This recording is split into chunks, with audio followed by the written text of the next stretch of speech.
John, do you remember what happened in September of this past year? September 2025? 2025?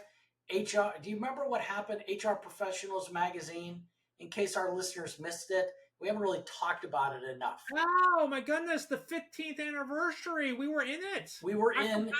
Yes, they did a feature article on you and I and the HR book of or the Ultimate Guide to HR checklist Yeah. edition, our book. We talked about how to build systems and what's important in HR. And folks, we have an upcoming webinar with the HR Professionals magazine in November. So stay tuned. We'll be bringing some details soon. But folks, you got to check out September 2025 issue of HR Professionals Magazine. Notes link will be in the notes below. Oh, great, because I need it. I Exactly. saw. I mean, I saw the article before it went out to print, right? To print, but I haven't seen it in the magazine. I forgot all about it. Been so busy doing so many different classes. Boy, I did a class on generations. I did one on leadership styles. I'm preparing for some other ones coming up. So I'm just moving, man. We're moving. We got Now, some John, baseball. you're We not still have our big announcement coming up. big announcement, big Big announcement, and announcement. you know what? You don't. You're not just moving and grooving. You've got class. Oh, that's good. I like that. I Yeah. got class. Now, That's you know, funny. That's cute. sometimes you know what? Unscripted, boom, bam, bam. I like it. I like it.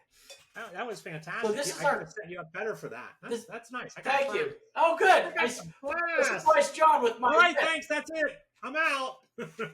So this is our Q&A edition. Yeah. Over those of you that are long-term listeners, we've talked about, we do sometimes short stories in the news. We talk about a long-form story, a big story. And this is our Q&A. This is where listeners send us things. People on our Facebook page, the HR Team of One Facebook page, they send us questions. And Yeah, so so you can too. you can too. Yeah, listeners. Listeners, links are below. You can message us, you can email us, you can contact us. Well, we've got 4 decent questions today that we're going to go through. So, John, do you want to shoot and start Yeah, off? yeah. And so this first one, it's a question, but I think I want your thoughts and opinions on it because all right, I'll read the question. Everyone can see why I mean that. So it says, "Good afternoon, everyone. What would anyone be willing to share pictures of their lactation spaces? We are looking to revamp our space, and I could use some ideas. Thanks." And so, Chuck, I just wanted to get your thoughts and your opinions on the critical things that need to be in there and the nice to haves that need to be in there. And what legal challenges, what are you worried about when you think about lactation spaces? Because I know you've had to deal with this in many of your jobs, Universal Studios, Yeah, Nickelodeon, yeah, yeah. dropping just a few names that you worked at. Maybe you John, did a little Disney. Did I yeah, remember yeah, Disney in there as name well? drop, sure, Nickelodeon. So here's the deal. I got to tell you, only one time in my career have I had a breast pump situation where a woman needed to do it at work, and she did it in the manager's office. Um, Ah, but I did have this conversation the other day, so let's just talk about what the law requires, yeah, and yeah. loosely. We could just talk about loosely. Basically, it needs to be in a private space, a fairly clean space. Can't be the janitor closet. Can't be the bathroom. Can't be. I mean, could it be a storage room? Sure, if it's clean and if there's a nice, maybe a chair or something like that, you make it look nice. Put a potted plant in there. I don't know, just something, maybe a fake potted plant, but you know, And that it locks. and then it locks. Right, it has to Right, lock. Has no windows. People can't be peeking in. right. Gives as electrical outlet. And yeah, that's it. And then you have to allow the woman to the person that is expressing their milk to go ahead and have some time to do it. Yeah, You have to allow for lactation. yeah, So those are the basics. yeah. I have I had this conversation yesterday with someone that is has a pregnant employee, and I went through all of this. I've seen some companies, especially big, larger companies, and you've seen them in airports. Those Mama Via pods or something, where you can Yeah, yeah, go and yeah. you can express milk. But I've not seen anything else out there. I'd love to hear from our listeners what they've seen, where they've seen lactation occurring. Yeah. And the things that I would add, I mean, again, I think if you have space, right? If you have space and you can set up a room, the couple other things I would add is a private refrigerator. Mm-hmm. I would also, if it's possible, have a sink in there, right, for cleanliness and that kind of stuff, and sterile things and sterile wipes, those kind of things, right? So I would put all those things in there. Now, sometimes, right, we don't have that space, right? We don't have that space. So you're converting something in there, but you have to have that space, right? You have to Yeah. have that available to them. And basically all the things you said, right? Lockable, clean as possible, sterile, a place that they can do that without being interrupted. All right. Great. What? Yeah. Okay. Question two. Yeah. So this was from an HR group. Curious on how you would handle a situation where a current employee, supervisor, performance maybe not the greatest, says derogatory comments about a past supervisor who everyone happens to like and now happens to be one of their contractors. The current employee never mentions names, just says things like the past supervisor never did a good job or didn't take care of anything. The contractor heard this is happening and is very upset and wants to get his lawyer involved. What would you do? Aha. Well, um, first of all, I would pull them in and talk about the professionalism. And You pull the supervisor in. yeah, pull the supervisor in, professionalism, decorum, um, and that's one of the things. The other thing is, look, we've seen it in the news. You and I have talked about it. Sometimes at work, there's no such thing as free speech, and if that supervisor is making derogatory comments that is affecting the business, maybe bringing down morale, or they're going to lose a contractor, or they're going to get sued by that contractor for perhaps like defamation of sorts. Whether that contractor has a case, I do not know.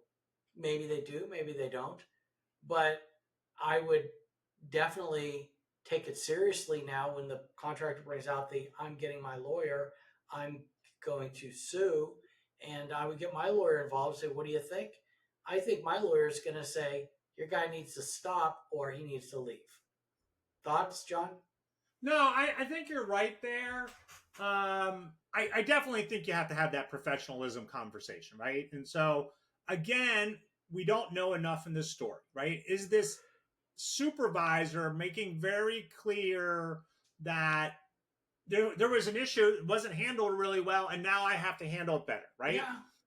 Even if, again, we don't go by who's popular in the workplace, right? We can't go by who's popular in the workplace.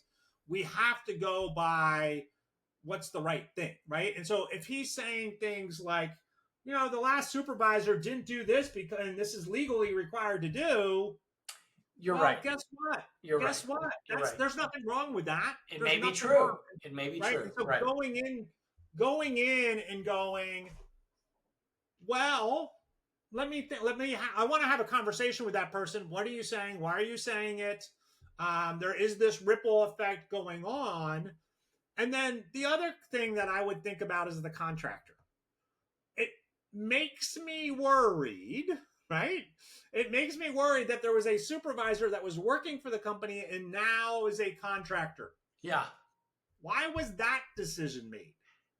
Right? And yeah. what was happening there, right? And so again, that's a different topic, independent contractor versus employee, all of that stuff in there. But I would also say, look, independent contractor, you're an independent contractor. We may not need you down the road. I think you need a little thicker skin. Yeah. Yeah. But I love getting the employer involved too, right? Just having those conversations, I think, are important as well, right? And so Yeah. having that.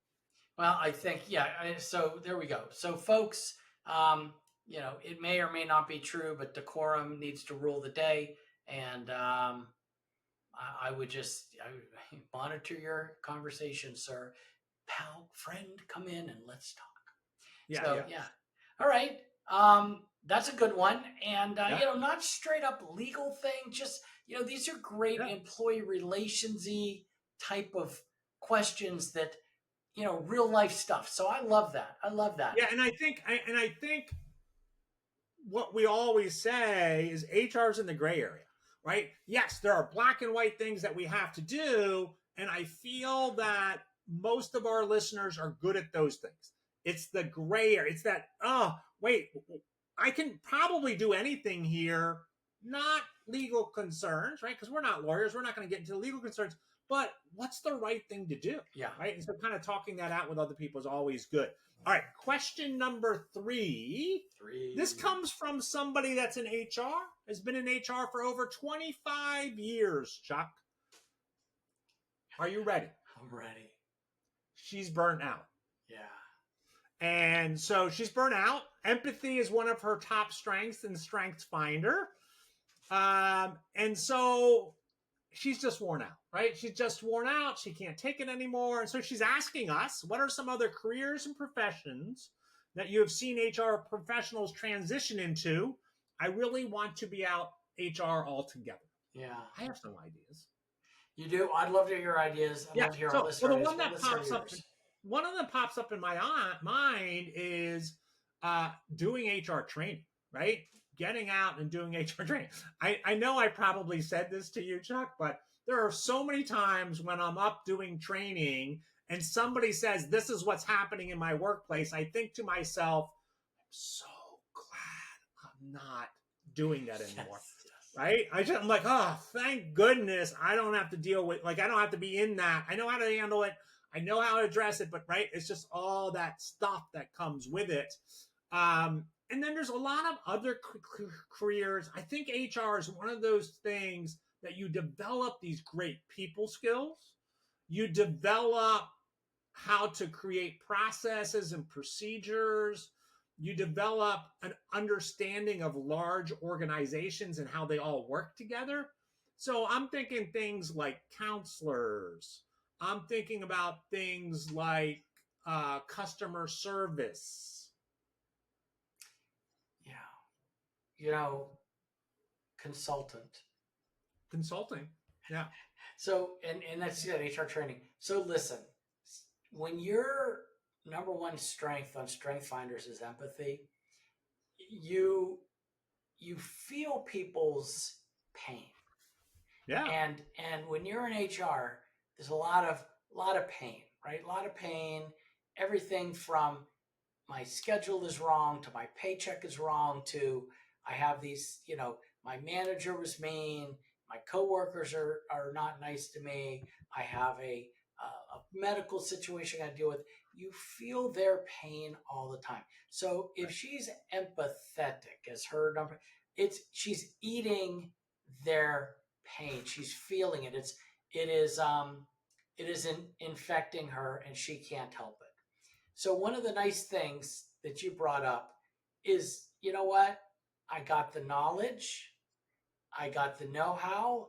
I could be a consultant, I could be a trainer, because at the end of the day, you go into a company, you do the training, and you help them as best you can. But at the end of the day, they're ultimately not your employees. So Right. you don't feel that pain. And I say that from someone that absolutely knows this because I've Yeah. been there. And when I was a consultant, I was concerned and I wanted to provide the best for that company, absolutely.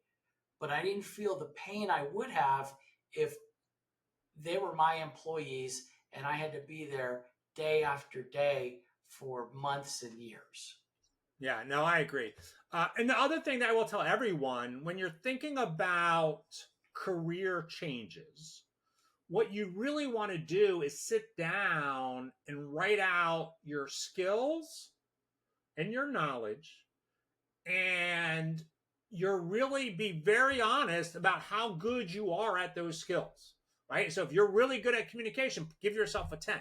If you're maybe not that great at leading people, give yourself a 3, right? And so kind of doing that, and then go to something like ONET, right? onetonline.org, .gov, Yeah. .org. I don't remember which.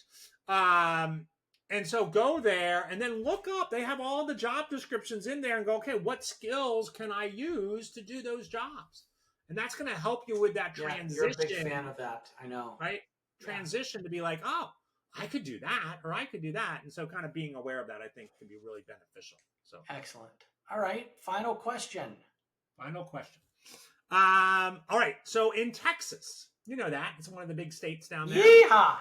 An employee is taking a 1-month leave due to health issue. Per our policy is depleting her PTO and then taking unpaid leave for the remainder. Can she approve her timesheets ahead of time so she is not having to do so during her leave?